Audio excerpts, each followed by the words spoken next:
Alright, what's up, everybody? Back with another edition of Everyday Hoops.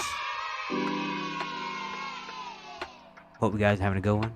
Today, we have another episode of the Look In series, and this one on the Philadelphia 76ers. And oh boy, do I have a lot to talk about this Sixer team. Thank you guys for the views on the vids and the shorts recently. I really appreciate it. If you like the content, consider subscribing, turn notifications, do all stuff like that. I'd really appreciate it. It really helps out a lot. If you miss any of the other Look In episodes, you can go back, playlist on my channel, and watch those. I'd really appreciate it. And I don't want to waste any more of your time because we got a lot to talk about. So let's just get right into it. So the 76ers this season, they finished 54, 28, third in the East. A very good year after a very slow start. They really kept ramping it up. And they had a really good regular season. But everyone kind of knew with this team, we would kind of judge them more based on the playoffs. Because regular season, the last few years, they've always been a good regular season team. They've always been near the top 3, top 4, usually in the regular season. But the big thing was the playoffs. Because this was, I think, honestly, in my opinion, one of the better Sixers team in the Joel Embiid era that they have put together. With Joel, with a new kind of rejuvenated James Harden, Tyrese Maxey, got the guys like PJ Tucker, D'Anthony Melton, guys like that can. And Tobias Harris had a really good year as well. And this team just sort of felt different. I felt a lot more confident in the Sixer team than I have in a few years. So I had kind of some expectations on the Sixers, but of course still had the Bucks, the Celtics, a lot of good teams at the top of the Eastern Conference, and there's a big kind of conversation throughout the entire season of where are the Sixers ranked in that conversation? Are the Sixers, should they be in the same conversation as the Bucks and Celtics were at the time, at the top contenders of the East, or are they in that second tier with maybe the Cavs and teams like those where they're not really top contenders yet, but they're in the second tier, or are they somewhere in between that? That was the big conversation. And then we come to the playoffs. First round, they sweep the Nets, which is very surprising. I thought there's definitely some games that the Nets should have won. But honestly, Tyrese Maxey, if Tyrese Maxey didn't go crazy in game 2 and game 3, he kind of saved them. He played good, and Joel Embiid gets injured in game 3 of the Nets series with his knee. He misses game 4 when they win, and then he misses game 1 of the second round series against the Celtics, which is the big series I was waiting for. I made a video literally a month maybe, or a little bit later than a month before the regular season. After that crazy game the Celtics and Sixers had near the end of the regular season when Jason made that game-winning shot, that we need a Sixers or Celtics series. We needed this series. And I thought this series was going to be a big disappointment because I didn't know when Joel Embiid was going to come back. I thought Joel was going to miss maybe 2 or 3 games. And I was just like, dang, we could have got such an excellent series. Instead, we're not going to get it. But right off the bat, we came out and the Sixers stole game 1 in Boston. And that was oh, shoot, this is going to happen. And then Joel Embiid came back game 2.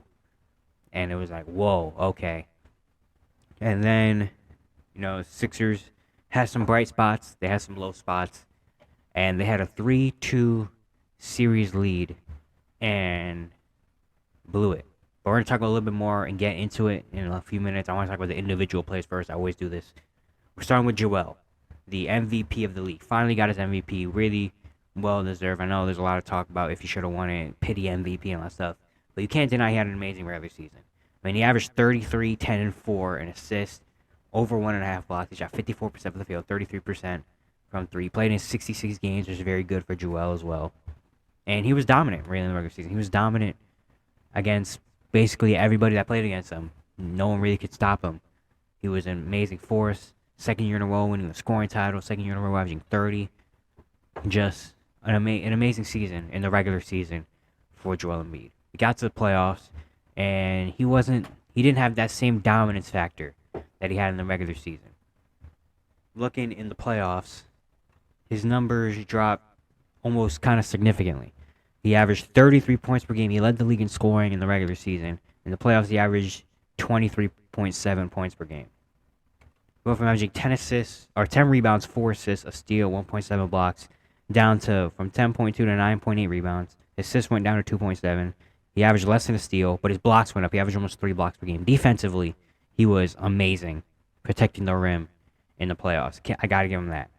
The shooting percentages. Regular season, he shot 54% from the field. In the playoffs, he shot 43%. Now I can give him a tiny bit of leeway, not a whole lot, but a tiny bit because playoffs is a lot harder to be that dominant and that factor when teams are really game planning and locking in on you for a 7 game series. Obviously, that's a lot harder, so not surprising that numbers go down, but your field goal percentage go down by 11% and your points to go down by 10 a game. That's a little bit more than that. There's a lot of times where Joel just didn't really look that aggressive or that engaged in the game, especially at the end of the Boston series. Because, yeah, he started the first game he came back, game two against the Celtics. That was his first game in like 2 weeks because they swept. They're the only team to sweep, so they had a little bit of time off. And then the Celtics series went longer than it should have, so they had a little bit of break. Then he didn't play game four and he didn't play game one. That's 2 games missing there. So Joel literally missed like 2 weeks in the playoffs, basically. And then came back his first game. Defensively, he was there. Offensively, he wasn't. But I'll give him a little bit on that. And then he came back game three, game four, game five, and it looked pretty good, especially game five. Game five was a huge game. I think he had like, what, 32, 35, something like that. He had a big game five. In game six, he started good, but the fourth quarter, he didn't touch the ball. And that's unacceptable if you're the league MVP. Game six, with a chance at home, with a chance to go to their first conference finals in 20 years, and Joel Embiid doesn't touch the ball late in the game. Like, honestly, I put that on some of the players and coaching well. But also, if I'm Joel Embiid, I'm saying I'm getting in that post and going, ball. I'm sorry if that was a little loud. But, like, I'm demanding the ball. I'm the MVP. I am the guy on this team. No one on this court can mess with me, really. Give me the ball and let me go. I think that Joel Embiid is the player that will do that and should do that because, I mean, it's Joel Embiid. So that, and then Game 7 was bad. The last few years, we've always seen Joel Embiid. He was a pretty good playoff performer, and we've always kind of put the excuse or the thing that took him away from the conference finals to someone else's hands. And that was ever since he became like the guy. 2020 in the bubble, they got swept in the first round. They got swept in the first round. 2021 or 2019 actually, go back before 2019, they lose to the Kawhi Leonard shot. Kawhi Leonard hits that shot. Nothing you can really do about that. You know, like if he misses that shot, they go to overtime, and then who knows what happens? Maybe they still lose, or maybe they win and go to the conference finals. 2020, the bubble, they lost. They didn't have that good of a year. Okay. 2021, they had the whole Ben Simmons thing. And a lot of people put that on Ben Simmons and passing up the layup and stuff. But Joel did not have a great series either. And that really doesn't get talked about a whole lot. But Joel didn't have an amazing, especially in the fourth quarter games. Didn't have a great series. Tobias Harris didn't have that great of a series either. And they lose. Last season, they put it on James Harden. And they put it on, he just got there. He had a pretty bad series. Joel had a pretty solid series. But every year, it feels like Joel Embiid was the guy that everyone's like, dang, I feel bad for Joel. If he would just had this, if he would have just had this, if he would have just had this. And this was the year to kind of be like, all right, Joel, this is your year. You have to do it now. Especially up 3-2, going back home, having two chances. Even if you lose game 6 at home, you have another chance on game 7. And you come out in game 7 and put up 15 points and shoot 5 for 18 as a 7-foot, 280-pound center. You shoot 5 for 18 and only took 4 threes, and he missed all of them. 5 for 18. He had 8 rebounds, but honestly, like 6 of those rebounds were late after they're already down 25, and Celtics were just throwing up shots and Embiid was in the paint. Like, that's unacceptable. That is unacceptable as the league MVP. You can't go out like that. You cannot go out like that and not have people question you. And then the post game, when he talked about him and Harden who can't play 2-on-5, it was a little bit taken out of context, the quote. But it's just like, I think this is the turning point in Joel Embiid's career where people are going to start looking at him and be like look at him differently. I feel like throughout his entire career, he wasn't really looked at as like people love Joel Embiid. I still love Joel Embiid. I mean, he's a dominant player. He's a really funny, honest, like dude off the court as well. But this was kind of like the first time where I saw Joel Embiid. I was like, Joel Embiid choked. Joel Embiid didn't didn't perform in the playoffs. He didn't perform, and now a lot of questions about the Philadelphia Sixers as a whole, but including him, maybe his future. Now James Harden. Oh my God, I just looked. This is probably gonna be like a 25-minute video. I'm sorry, but there's a lot. I have a lot to talk about with this team, man. And I'm not even a Sixers fan. If I was a Sixers fan, this would be a 45-minute video. James Harden. He came to Philly last year, halfway through the year. Playoffs were not great to him. Playoffs have never been really great to James Harden. But then we saw a different James Harden in the offseason. He took the pay cut and took less money so the Sixers can go sign some players. They signed guys like PJ Tucker. They traded for D'Anthony Melton. They signed a few guys that could help the team. And you saw him work on his body in the offseason and looked a lot more slimmer, a lot more better conditioning. He came out first game of the season against the Celtics and had a huge game. And in the regular season, he averaged 21, 6, led the league with just under 11 assists per game with a steal, shot 44% from the field, 38% from 3. He had a really good regular season. He kind of turned into a different role of like, I don't need to score because I got Joel, I got Tyrese, I got all these dudes. I'm going to just facilitate and get mine when I got to get them. But the big thing, of course, was going to be the playoffs. And I said this from the not even start of the play, from the end of halfway through the regular season, dang near the end of the regular season, till the Celtics, the Nets series, the Celtics series, all these series, is that the Philadelphia 76ers playoff chances and how far they go in the playoffs depend on James Harden and what James Harden can get. If we can get James Harden, regular season James Harden, where he can put up 11 or 12 assists, but also get you 20, 23, 24. He can facilitate and get some buckets on his own and have some solid games. They can go far. They can get to the conference finals, maybe to the NBA finals. If we get a Harden that's passive, if we get a Harden that doesn't want to take shots, if we get that type of Harden, they're going to lose. And what did we get? Game 6, Game 7. We got a passive James Harden that didn't even look at the rim in the fourth quarter. Game 6, he didn't take a shot. I don't think he took a shot in the fourth quarter. He might have took one or two, but he missed. He didn't score in the fourth quarter. He didn't do anything in the fourth quarter. He was literally like, all right, Tyrese, here. Tobias, here. You guys do something. You guys win this game. And then Game 7. Game 7, that was unacceptable. James Harden had 9 points. 9 points in Game 7 when 3 games ago you had 42 and hit the game winner. Like, I don't understand how you have 40 points in a game and then 3 days later you don't even look at the rim. Like, I don't understand how that, I really don't understand. I just don't. Like, I don't know what happened. Like, I understand Harden, his role in this team is different. His role in this team is to facilitate and to find Embiid, but also find the Tyrese Maxeys and the PJ Tuckers and the Tobias Harrises and the Meltons and the Yanks. Yeah, that's cool. Do that. But you got to have some kind of sense of like, all right, it's late in this game. They're really guarding Joel well. They're starting to guard Tyrese. And I'm going to go get my own now. But it just felt like he never really had that, really. Like, looking at this playoff series against the Celtics, I mean, it was clear as day that if Harden showed up, the Sixers win. Looking at the Celtics series and the stats, in the 3 wins that they had in the series, the Sixers did. Game 1, 45 points, 6 assists.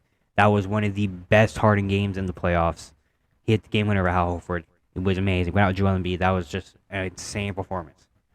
Game 4 against Boston, where he had 42 points, 8 rebounds, 9 assists, 4 steals, shot 16 for 23, hit the game winner. Another huge James Harden moment in the playoffs. They tie the series at 2. If they lose that game, they go down 3-1. And then Game 5, he had 17 points, but he had 8 rebounds, 10 assists. And he shot 4 for 8, 8 for 10 for the free throw line. Not an amazing game, but 17, 8, and 10 got to the free throw line. That's a good game. Looking at the 4 losses in this series. Game 2, 12 points, 10 rebounds, 4 assists, 2 for 14, 0 for 6 from 3.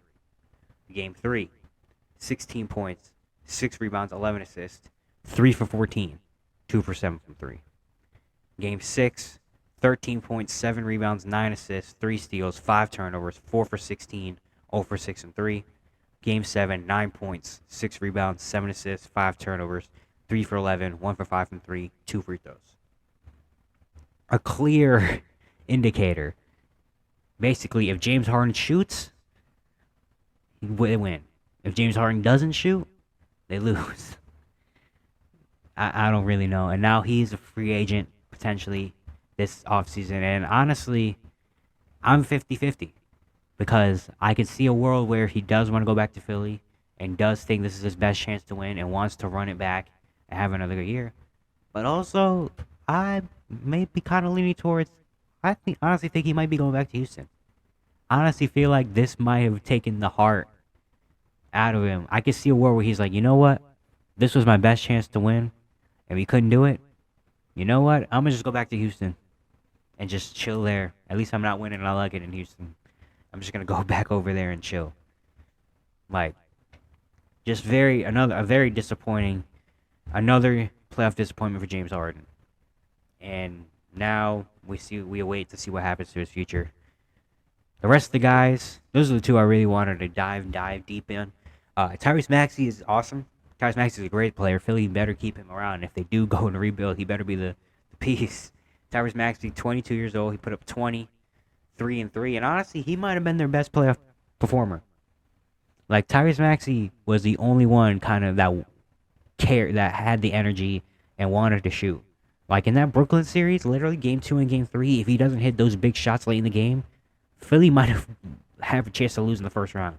If Tyrese Maxey doesn't do those things in game 2, game 3, and then in game 4, I think he had some big shots as well. And then in this Boston series, he has some tough shooting performances in, I think, game 2 and game 3.